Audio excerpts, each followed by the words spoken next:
A través de estos videos de material eliminado en películas de Spider-Man, hemos visto todo tipo de cosas. Villanos descartados, trajes eliminados y escenas que si se hubieran quedado en el corte final, hubieran hecho una película totalmente distinta. Y el caso del día de hoy, que fue pedido por muchísimos de ustedes, tiene mucho que ver con todo lo que dije. Por lo cual, y para no aburrirlos con muchas introducciones, empecemos viendo finalmente el material eliminado de The Amazing Spider-Man 2. La producción de la cinta empezó incluso antes del estreno de la primera película, con un borrador en producción desde inicios de 2012, y con el pasar del tiempo y el estreno de la primera cinta, se planearon varias cosas para la secuela. El primer cambio que harían sería cambiar el estilo de la primera película, ya que este estilo fue bastante polémico entre los fans, por lo cual en la secuela se cambió ese tono oscuro por uno más colorido y fiel a los cómics. Y para remarcar ese nuevo tono de la cinta, se decidió modificar el traje de Spider-Man, el cual había sido muy criticado por alejarse del estilo ya establecido por las otras versiones del personaje. Con la idea de que esta nueva saga del arácnido se basaba más en los cómics Ultimate, muchas de las poses y diseños del traje fueron directamente sacados de dichos cómics. Pero mientras realizaban el diseño final, se hicieron varios conceptos para el traje, desde cambiar los lentes de la primera película por unos blancos, uno un poco más experimental con ojos grandes que hasta incluso tenía la araña de la trilogía de Sam Raimi, otros que iban más a algo tipo armadura, e incluso se consideró usar por alguna razón el traje de Miles Morales de los cómics para la película. Concepto que por más que busqué, no encontré el por qué hicieron un concepto así para la película. Y así sucesivamente los conceptos iban evolucionando hasta llegar al traje final diseñado por Deborah Lynn Scott. Además del traje, se crearon los Web Shooters 2.0, los cuales también tuvieron algunos artes conceptuales interesantes que luego evolucionaron al producto final. Para esta segunda película, se decidió que el villano sería Electro, villano que de hecho originalmente se había referenciado al final del primer filme, ya que en uno de los primeros borradores, el hombre del sombrero originalmente iba a ser Electro. Esto comprobándose con el hecho de que en la escena post-créditos donde habla con Connors, desaparece justo cuando cae el rayo. Con esa idea en mente de que este misterioso personaje sería Electro, se hicieron algunos conceptos con un Electro caucásico con rayos amarillos más parecidos al Electro del 616. Sin embargo, tiempo después se decidió cambiar la base del diseño por el Electro de los cómics Ultimate, además de cambiar su historia completamente, pasando de tener rayos amarillos a rayos azules. Aún así, con ese cambio, se realizaron más conceptos para probar qué diseño lucía mejor, desde uno con cabello eléctrico y ropa que a mi opinión se veía bastante cool, hasta conceptos más apegados al producto final. Como dato curioso, para diseñar a Electro, la producción estudió el comportamiento de las tormentas y el sistema nervioso del ser humano para lograr un diseño realista y que lograra verse muy poderoso. De hecho, por No Way Home, sabemos que dentro de las películas live action de Spider-Man, Electro es el villano más poderoso. Y hablando de villanos, aquí empezamos con los problemas de producción de la película.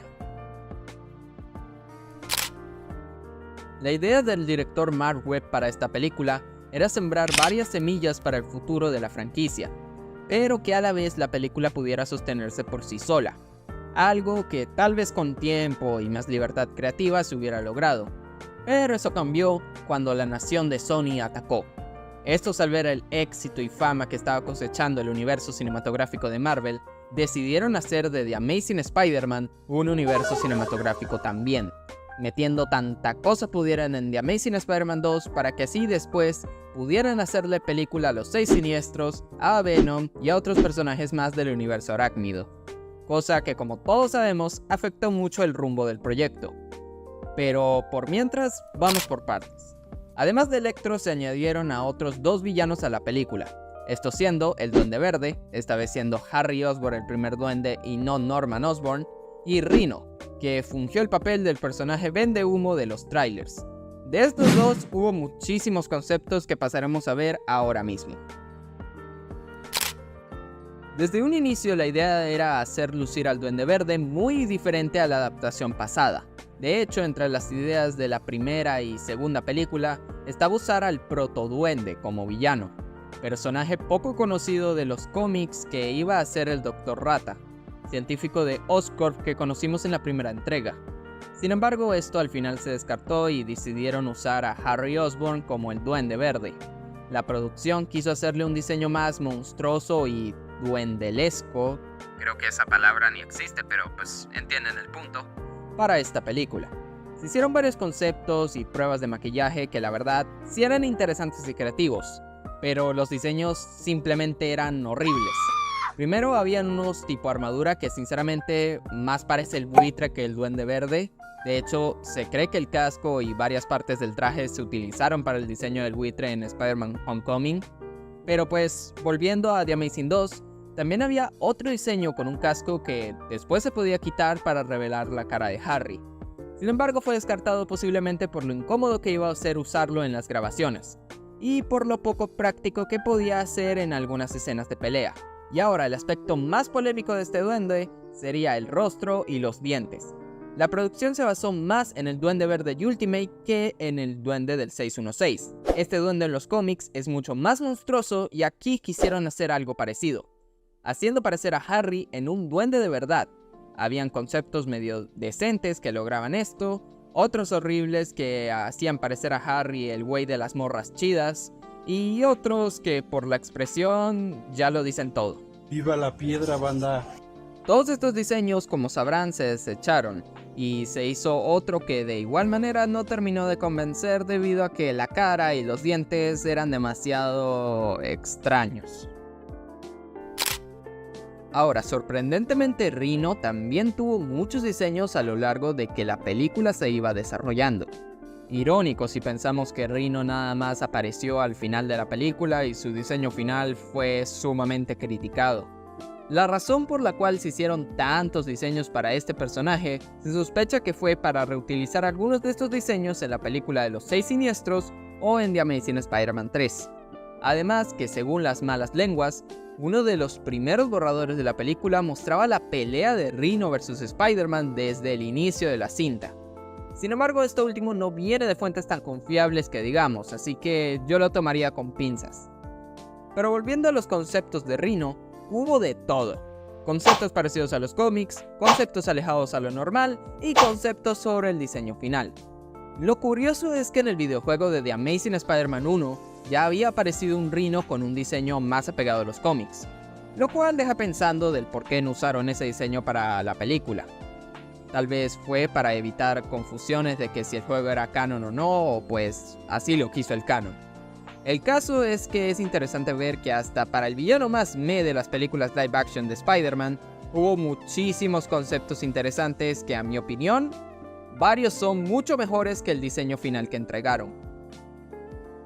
Pero aquí no terminamos con los concept arts de los villanos, ya que como les dije, debido a los planes de Sony con su universo cinematográfico, The Amazing Spider-Man 2 se convirtió en un comercial del universo cinematográfico del arácnido.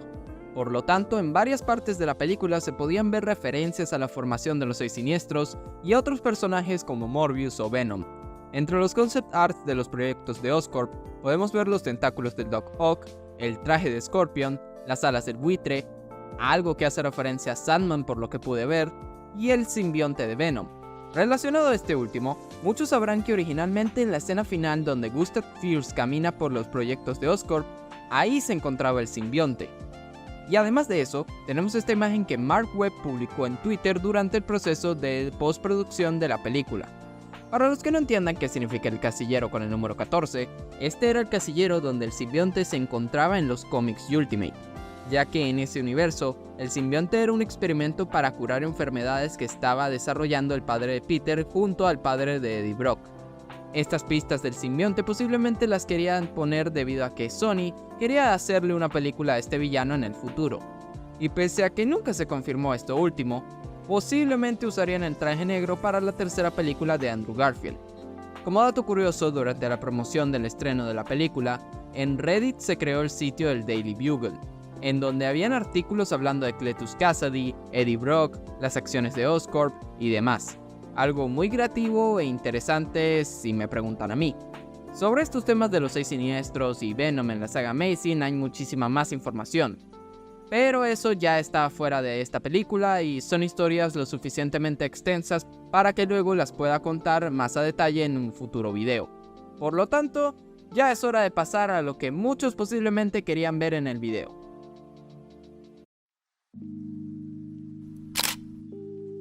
Muy bien, de todas las películas de Spider-Man y de todas las películas de superhéroes que hemos revisado en esta sección hasta ahora, definitivamente The Amazing Spider-Man 2 es la que más escenas eliminadas tiene.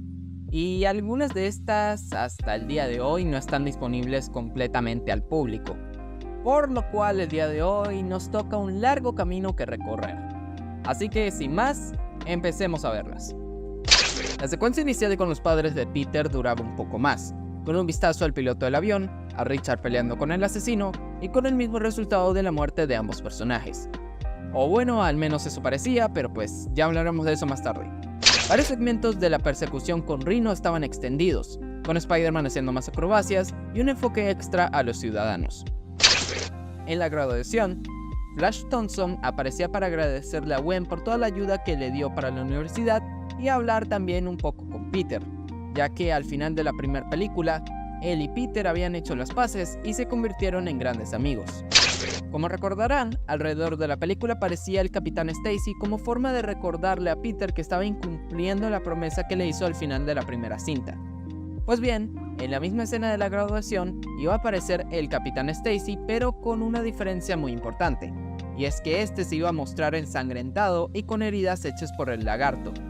Esto se eliminó posiblemente por la clasificación de la película, y aunque no me crean, esto no fue lo único que se eliminó por ese motivo. Pero pues, como bien dicen, sigan bien. Max Dillon iba a tener más profundidad en sus motivaciones para hacerse malo, ya que en la escena donde vemos su departamento, originalmente conocíamos a su madre, la cual supuestamente estaba enferma y Max la tenía en su casa para ayudarle. Aún así, su madre se burlaba de él cuando éste le decía que es su cumpleaños. Lo más triste de esto es que se tenía pensado que después del accidente de Max, se mostraba que su madre en realidad no estaba enferma y estaba feliz cobrando el dinero que le habían dado porque su hijo supuestamente había muerto.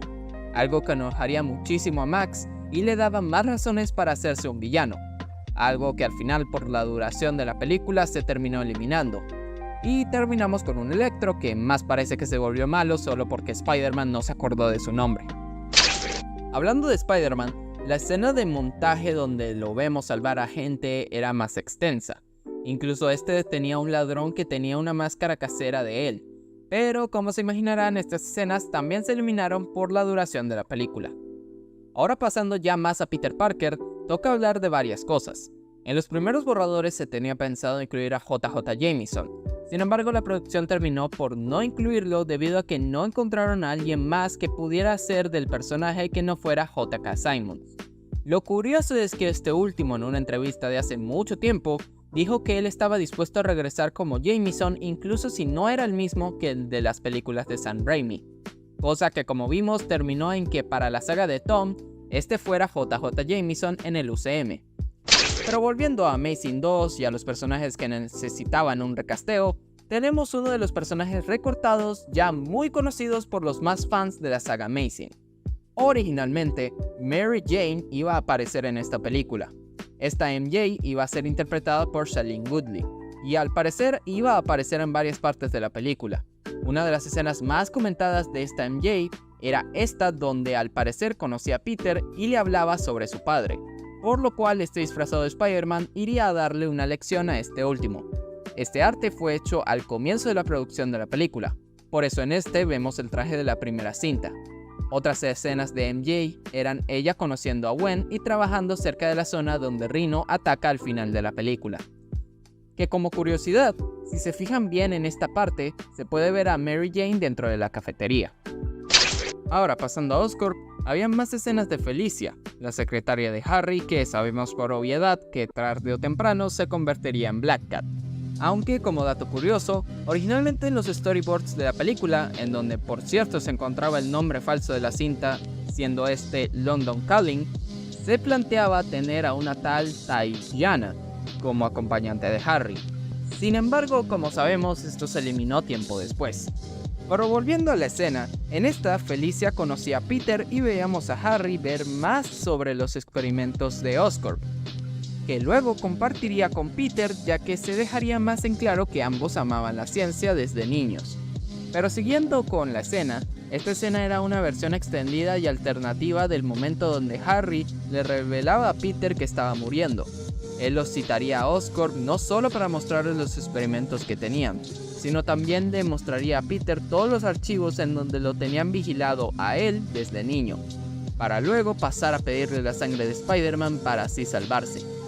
Luego de esa escena y siguiendo con Peter Parker, en los trailers se mostraba esta escena donde Peter reflexionaba en lo alto de un edificio, reflejando así el conflicto que Peter siente por estar indeciso de ayudar a su mejor amigo, del hecho de que Gwen se va en unos días, y muchísimas cosas más que se reflejan en esta escena. Pero esto fue recortado una vez se decidiera que todo el segmento de Harry también iba a ser eliminado. Y ahora yéndonos al gran amor de Peter, se grabaron más escenas de Gwen donde se profundizaban en sus sentimientos por Peter y su viaje a Inglaterra. En una de estas escenas, hacían un paralelismo de ellos dos viendo sus fotos juntos. Además de eso, ella iba a visitar a Peter antes de irse, y ahí es en donde conocería a Mary Jane. Todas estas escenas lamentablemente se eliminaron debido a nuevamente falta de tiempo. Y como continuación de la escena previa donde Gwen visitaba la casa de Peter, teníamos un diálogo donde la tía May y Peter hablaban, y May le dice que no deje ir a Gwen porque no le queda mucho tiempo.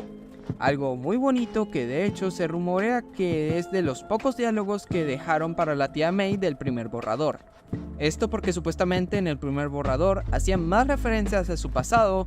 Esto porque, como algunos recordarán, en esa época existía el rumor de que, por alguna razón, Sony quería hacerle una película en solitario a la tía May. Cosa que viéndolas ahora con películas como El Muerto, creo que ya no me suenan tan descabelladas. Ya acercándonos al final, tenemos la transformación extendida del Duende Verde. Aquí se veía más a detalle la transformación de Harry y cómo una vez que se sube al planeador, empieza a matar a muchísimas personas en Oscorp con las bombas calabaza. Aquí ocurriría otra interacción con Felicia donde Harry, mientras la ve a ella, también se ve a sí mismo y se sorprende por lo que se ha convertido. Y antes de matar a uno de los jefes de Oscorp, le pediría a Felicia que se vaya, terminando la escena en Harry yendo a atacar a Spider-Man. Y ahora que ya repasamos las escenas eliminadas más importantes, es hora de entrar a la última etapa del video. O bueno, yo pensé que iba a ser la última, pero a mitad de la producción de este video me di cuenta que me faltaban más, así que no es la última, falta todavía mucho. En este punto hay mucha discusión de qué pasaba originalmente aquí, ya que desde un inicio un punto a tratar era la muerte de Gwen Stacy al final de la película. Sin embargo, se consideraron varios finales para la rubia. En uno de esos, se dice que Harry le rompía el cuello con sus propias manos, cosa que se descartó por la clasificación de la película. En otras, se dice que el duende apuñalaba a Gwen o este cortaba la telaraña en la que ella se sostenía. Pero de esta escena, el segmento eliminado más conocido era la versión donde después de llorar la muerte de Gwen, el duende se reía de Peter. Este furioso sube y pelea con él.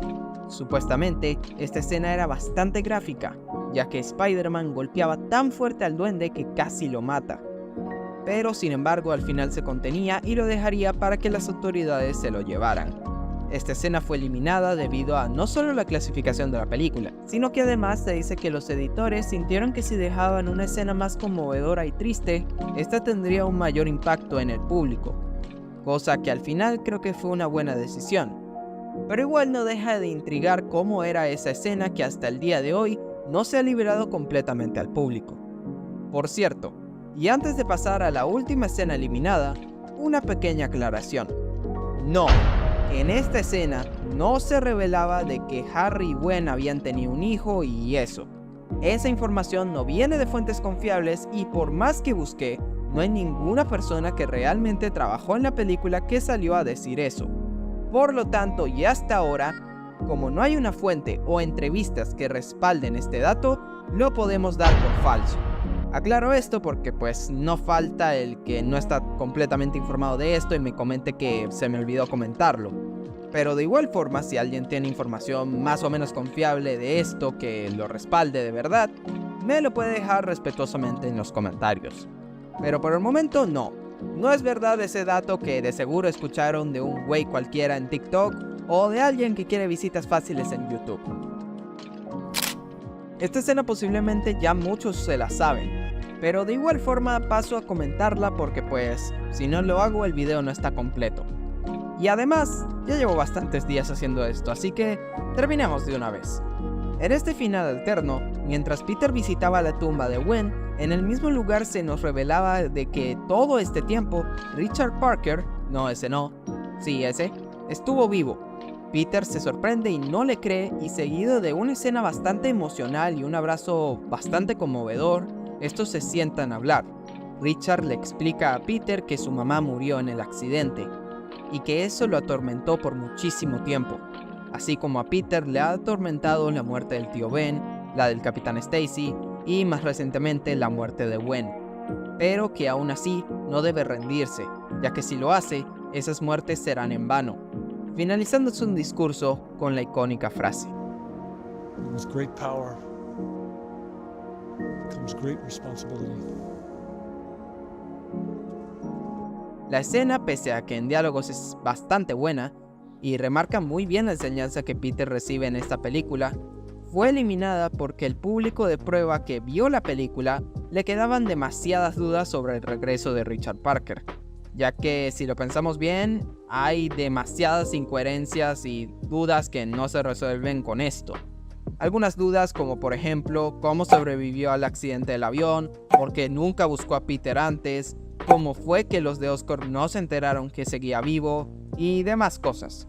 Por lo tanto, al final toda esta escena se descartó y años después, junto a un par más, se incluyeron en los extras de la película. Sin embargo, algo que nunca se incluyó en el Blu-ray fue la escena post-créditos de Gustav Fierce con la cabeza de Norman Osborn. Por si no se acordaban, en la cinta se veía como Norman Osborn moría por una enfermedad, pero si se fijan más tarde en la escena, vemos a unas encargadas traer un artefacto extraño al cuarto.